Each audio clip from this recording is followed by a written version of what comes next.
Bismillah wa salatu wa salam Rasulullah. Assalamu alaikum wa rahmatullahi wa barakatuh. Dear brothers and sisters, this is your host Gabriel Al ROmaani.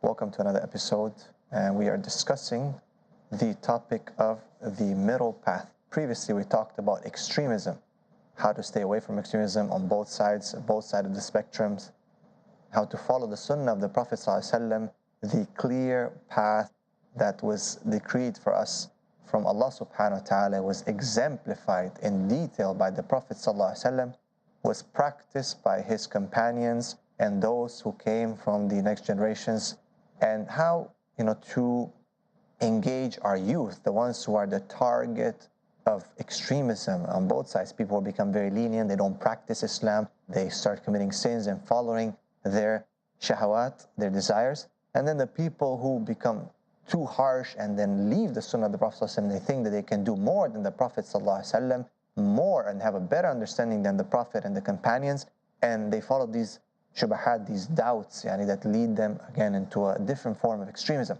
Today, my dear respected scholars, we want to give some practical tips, inshallah, and some advices to our brothers and our sisters, our viewers, on how to achieve the middle path then. How do we follow this sunnah, this wasatiyah, this middle path that Allah subhanahu wa ta'ala has decreed for us? And as always, jazakumullah khair for coming. Assalamu alaikum to all of you. Alaikum salam. Let us start with Sheikh Assim Al Hakim. How do we achieve the middle path? What are some steps that we can take, practical steps, bi'idhnillah subhanahu wa ta'ala? Okay, Bismillah ar-Rahman ar-Rahim, alhamdulillah, wa salatu wa salamu ala rasulillahi wa alihi wa sahbihi wa mahtada bihudahu, amma ba'd. It is quite difficult to list how to be moderate, because you're talking about listing everything about Islam. And Islam is a religion of nature. And whenever you go against your nature, then you are not following the moderate path, you are in extreme. When we look at a hadith, for example, the Prophet ﷺ saw a rope dangling from the ceiling. And he said, "What is this?" They told him, "It is for one of the mothers of the believers.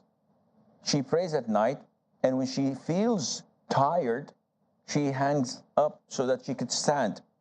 This goes against your nature. No. Allah doesn't want you to kill yourself or to burden yourself. He said, sallallahu alaihi wasallam, untie it.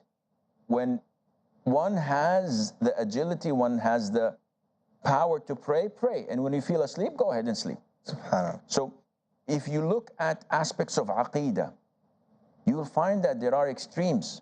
And our way, Ahlul Sunnah wal Jama'ah, or the Salaf, or those who follow the Sunnah of the Prophet ﷺ, is the middle path. So you have Khawarij and you have Murji'ah. They both contradict one another, though they all share the concept that Iman is a whole entity. Either it's there all the way or it's gone all the way. Islam, the real Islam, the moderate Islam, differs with both extremes and says no. Iman increases and decreases depending on the good deeds and the sins. Now, when you look in ways and forms of purity, you have extremes. There are people who may pray without wudu. There are people who may pray with only washing half of the arm. And those who pray while spending half an hour performing wudu. So, again, you have extremes. When you come to things that are permissible to eat, Sheikh Ahmed mentioned that there are those who make life impossible and say, no, it's haram to eat meat. You have to be a vegetarian. And there are those who don't care what kind of meat you eat, whether it's dead or of a swine or whatever. It's all meat.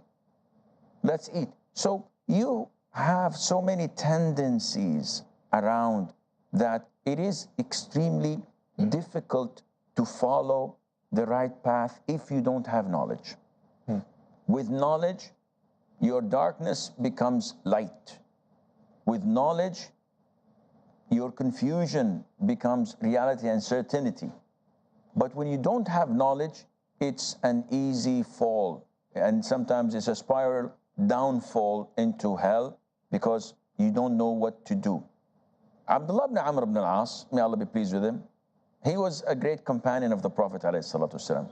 Young, enthusiastic, knowledgeable, and he used to write down everything that the Prophet used to say or do. Abu Huraira says that Abdullah and I were competing in narrating hadith. I used to memorize, but Abdullah used to write.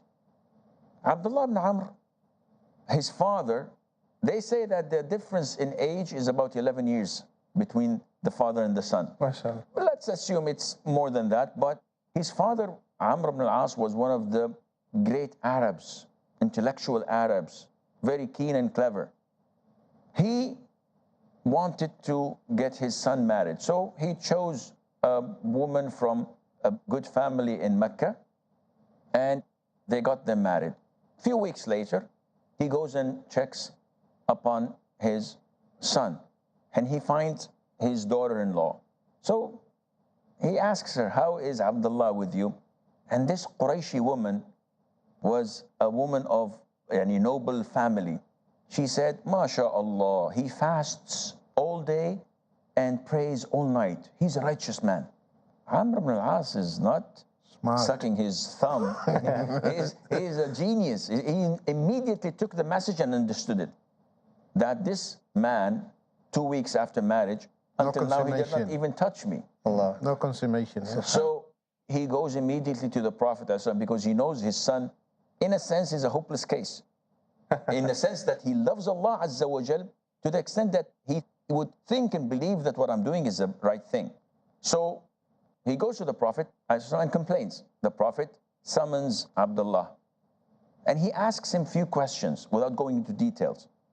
Abdullah says, "I pray all night, and I finish the Quran once every night." Give me a break. I know Muslims that have not finished the Quran from cover to cover except in 5 years. You ask the brother, "Akhi, when was the last time you finished Quran?" 3 Ramadans ago. "And how many times do you finish it in Ramadan?" He said, "I don't. It takes me like a couple of Ramadans, 3 Ramadans." And he prays it once every night. And the Prophet told him, "Don't do this. Pray it once at least every week, and in another narration, once every 3 days." "How much do you fast?" He said, "Every single day. I fast every single day. I never skip a day." The Prophet said, "No, I fast 3 days a month." And then he went with him to the max, which is every alternate day, the fasting of Dawood. And then the Prophet ﷺ gave him the golden rule, which we must apply. He says, "Abdullah, inna li rabbika alayka haqqan." Allah has rights over you. "Wali jasadika alayka haqqan." And your body has rights over you. "Wali zawrika alayka haqqan." And your guest has rights over you. "Wali ahlika alayka haqqan." And your family has rights over your wife, your children.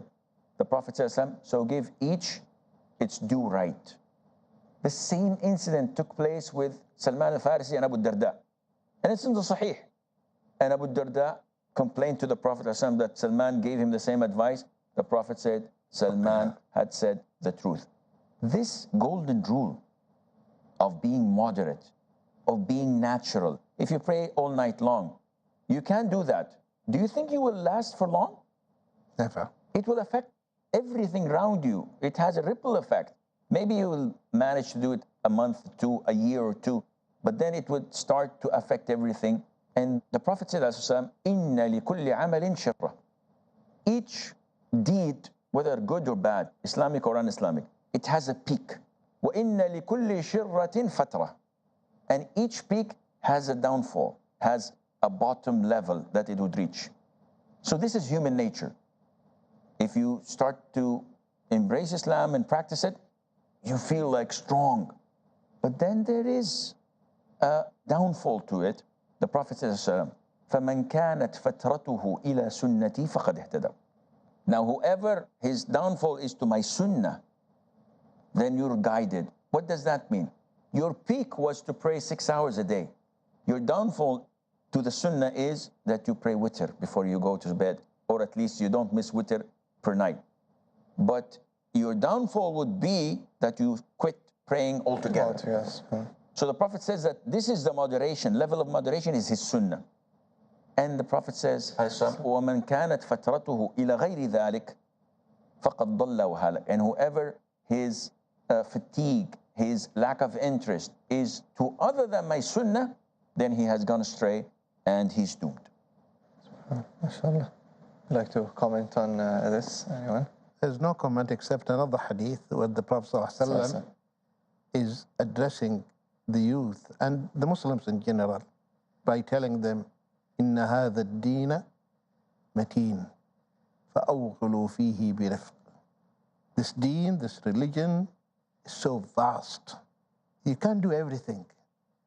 So take it slowly, gradually. I have seen many youngsters, when they started practicing Islam, MashaAllah, immediately short thobe and kuhul and these and MashaAllah, MashaAllah. And later on, they flipped.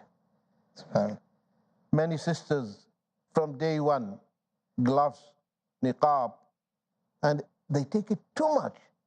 That goes against the fitrah. You have to go gradually, Step by step. Slowly, step by step. MashaAllah. We're going to take a short break, inshallah, and we'll be right back discussing the issue of reaching the middle path here on Peace TV.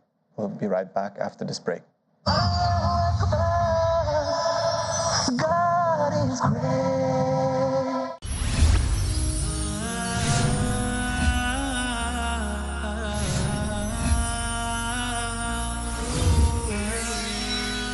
Stories of glories.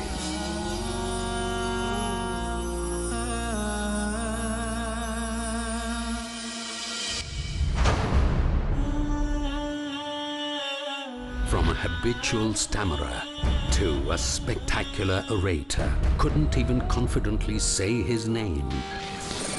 Zakir could not even dream of speaking in front of 25 people. Biznillah, by the will of Allah. Now has more than 100 million viewers.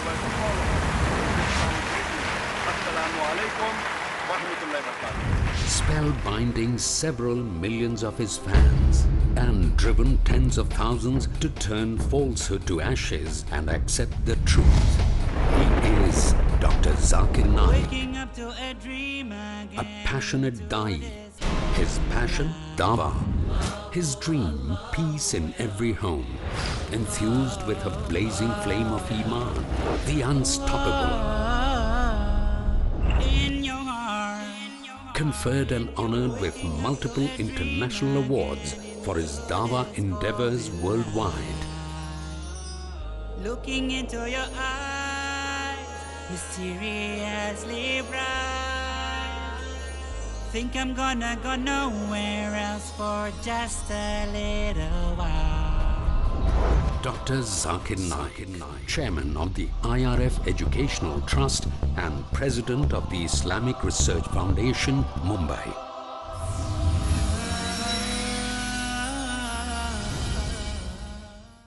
Peace TV presents over 100 million viewers at one of the largest peace conferences in the world, addressing a sea of spellbound spectators. Over 30 world-renowned orators on Islam with credentials impeccable. The truth of Islam. Deen is your way of life. It is our duty, our obligation. By following the Quran and Sunnah, we will give the message to one and all. With articulation exquisite. read the book of Allah. Islam is the easy way. It's the simple way. Remind each other. The Muslim is not a source of harm for other people. Collaborate with the people for good. This is the call of Islam. With the mission of spreading the truth of Islam.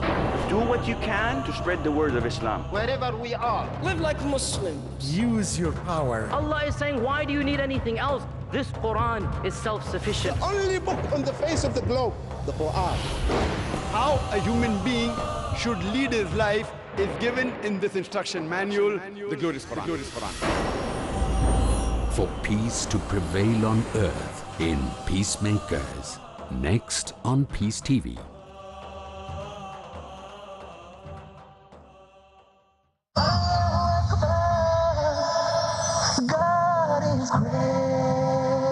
Assalamu alaikum wa rahmatullahi wa barakatuh. Welcome back. Just before the break, we were talking about steps in achieving this middle path that Allah subhanahu wa ta'ala has decreed for us. And I believe probably the first thing is knowledge, having knowledge, and knowing what this path is. How can you achieve something if you do not know what you're going towards, or what does it look like?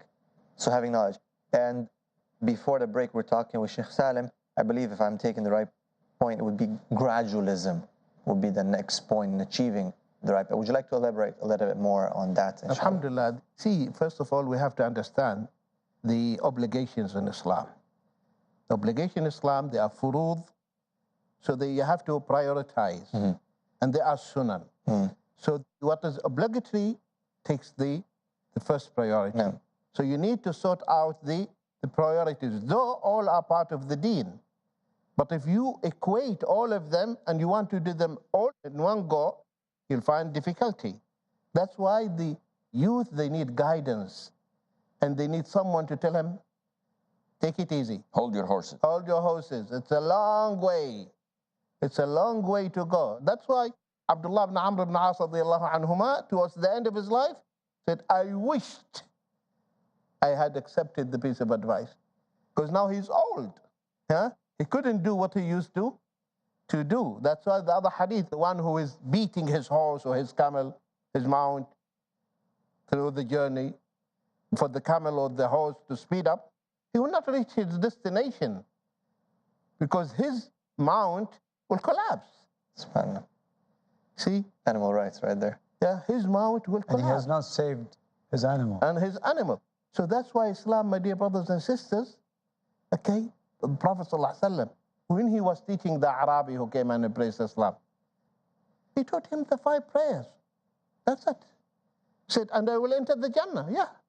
Said, by Allah, I will not. أفلح إن صدق. أفلح إن صدق. I will not add any single rak'ah.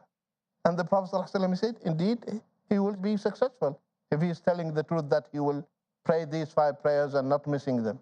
So the problem that without the knowledge, you don't know how to sort out and how to prioritize and which comes before the other. That's why Shaykh al-Islam ibn Taymiyyah, he mentioned, لا يكون العالم عالما حتى يعرف خير الخيرين وشر الشرين. You will not be considered as a scholar unless you know which deed is more rewardable than the other, good deeds, but which one has more reward than the other, and which evils is less than the other. If you cannot differentiate, you are not alim.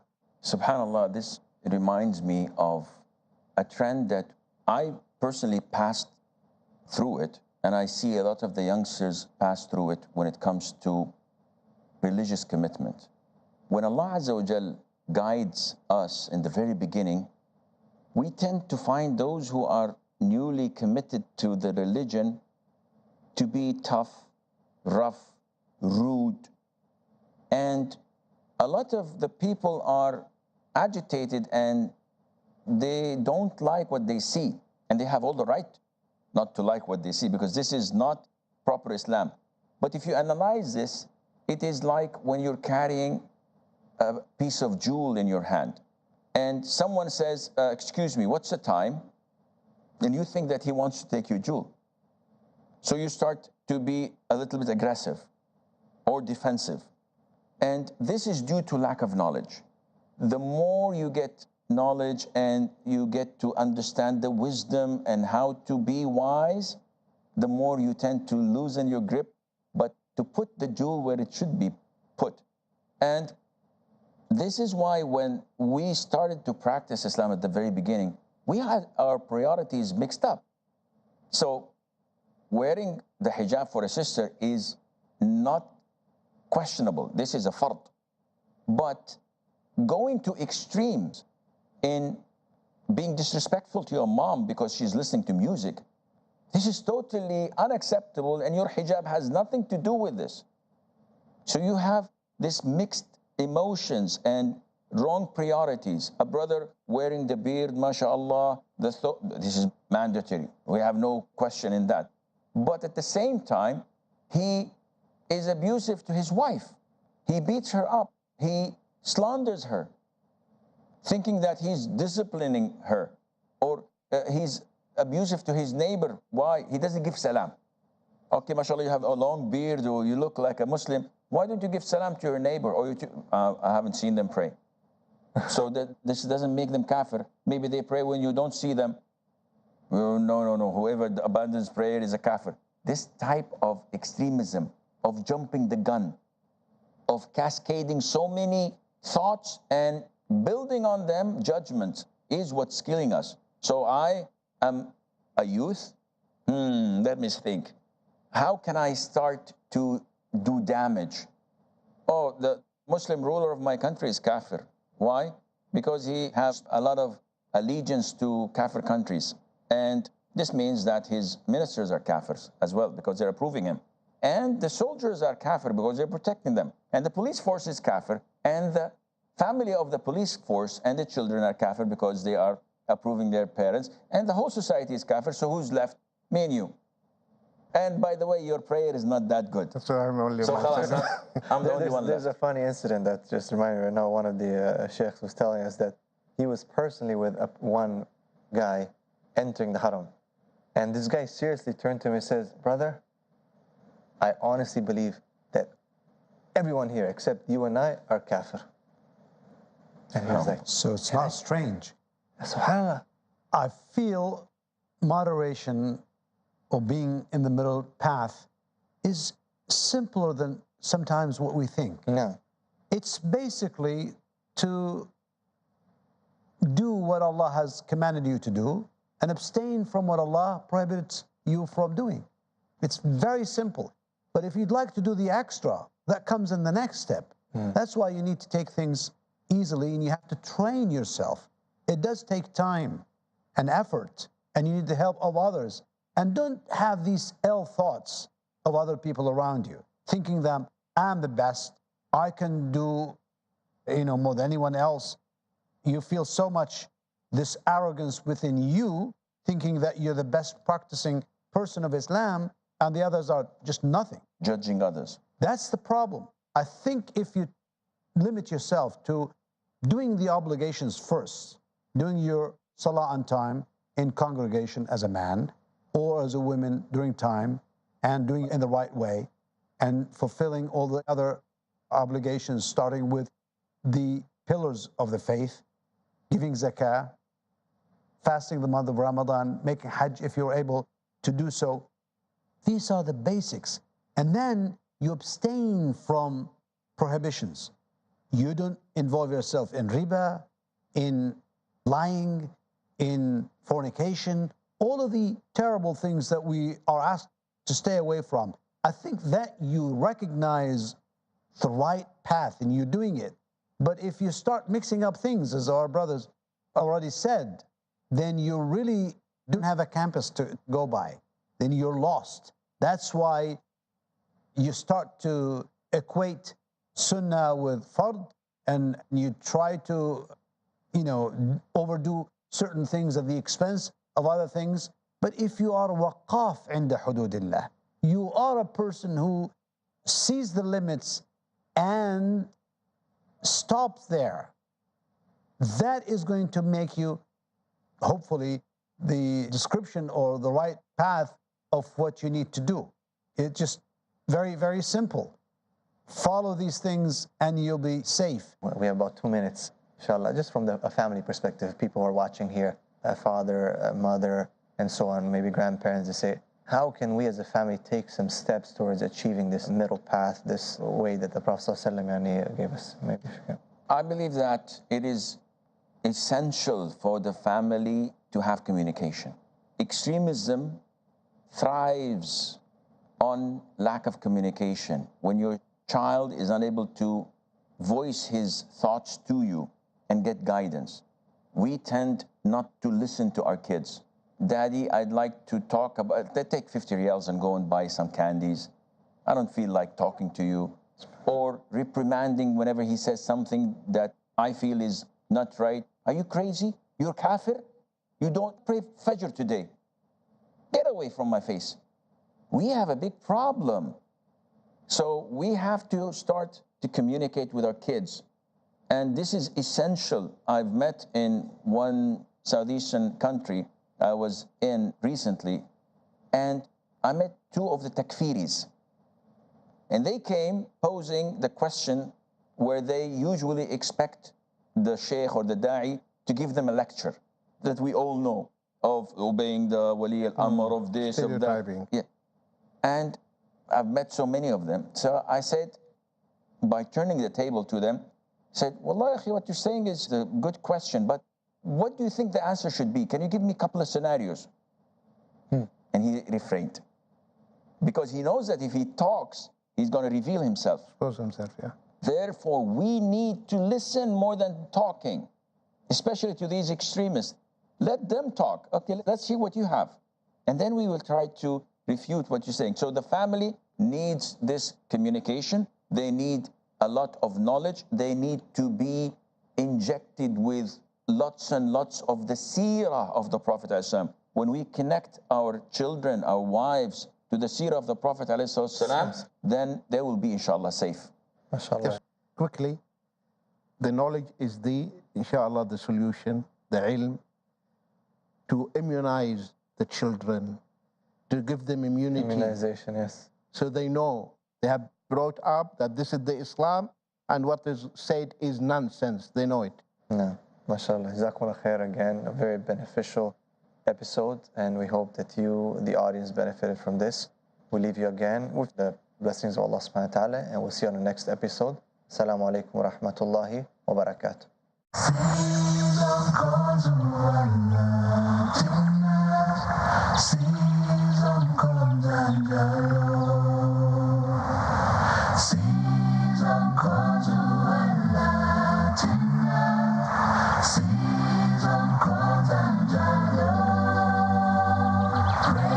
When you're lonely, praise Him every day.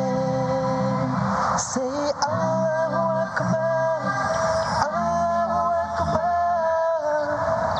God is great.